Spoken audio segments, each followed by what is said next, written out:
ऋषि भारद्वाज, ऋषि वशिष्ठ, ऋषि गौतम, ऋषि कश्यप, ऋषि शांडिल्य, ऋषि पीपलाद, ऋषि पाराशर और ऋषि उद्दालक। इन ऋषियों के ही वंशज राज पुरोहित चुने गए। वयम राष्ट्रे जाग्रयाम पुरोहित।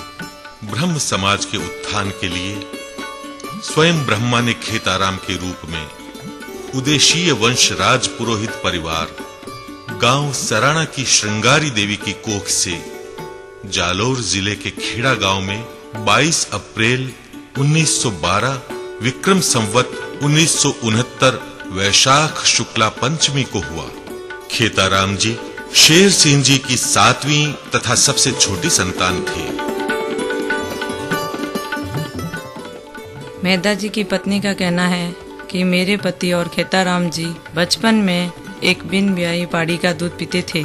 यह क्रम 2 वर्ष तक चलता रहा। जब इस बात का पता मेधा जी के पिता को चला तो मेधा जी ने कहा, मुझे तो खेता ने कहा था। लोगों को इस बात का पता चलते ही पाड़ी ने दूध देना बंद कर दिया। शेर सिंह जी खेती का कार्य करते थे। अचानक उनके पिता का हाथ उनके ऊपर से उठने के कारण अपने बड़े भाई भूम जी के साथ पैतृक गांव सराणा आ गए। शुरू से ही खेती के काम के अलावा उनकी सत्संग की भी प्रबल इच्छा रहती थी। रात में बैलों को चरता छोड़ खेताराम जी सत्संग के लिए साईं जी की बेरी चले जाते। जन्मजात गुरु ने गुरुपद की महिमा बड़ी बढ़ाई। साईं जी की बेरी में रह सत्य समाधि लगाई, सत्य समाधि लगाई। तब की शिक्षा जब की शिक्षा दीक्षा लेकर ध्यान की, रक्षा की कुल धर्म कर्म और माता पिता के मान की, माता पिता के मान की, माता पिता के मान की। अमर कथा गाओ रे मन से ईश्वर भगवान की, अमर कथा गाओ रे मन से ईश्वर भगवान की। और सुबह होने पर अपने बैलों के साथ अपने घर आ जाते और समय बीतता गया।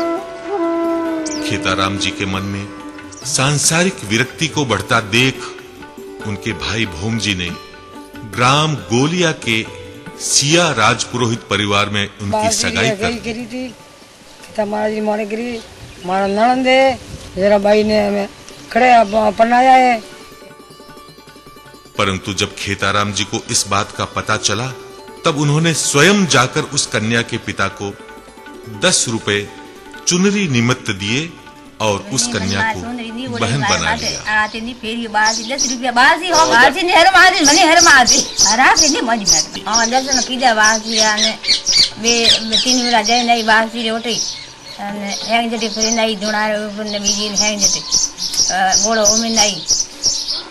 एक बार जब खेताराम जी साईं जी की बेरी पर सत्संग कर रहे थे तब वहां गणेशानंद जी भी मौजूद थे। खेताराम जी को सत्संग करते देख उनके मन में आश्चर्य हुआ कि ये कोई साधारण बालक नहीं है। तब उन्होंने खेताराम जी से कहा कि अगर तुम किसी को अपना गुरु बनाना चाहते हो तो किसी सन्यासी को अपना गुरु बनाओ। तब साईं जी ने निवेदन किया कि जब तक आप जैसा महात्मा है तो कोई और दूसरा विकल्प नहीं है। इतना निवेदन सुनकर गणेशानंद जी ने खेताराम जी को अपना शिष्य बना लिया। स्वामी गणेशानंद जी की समाधि कोलायत में है।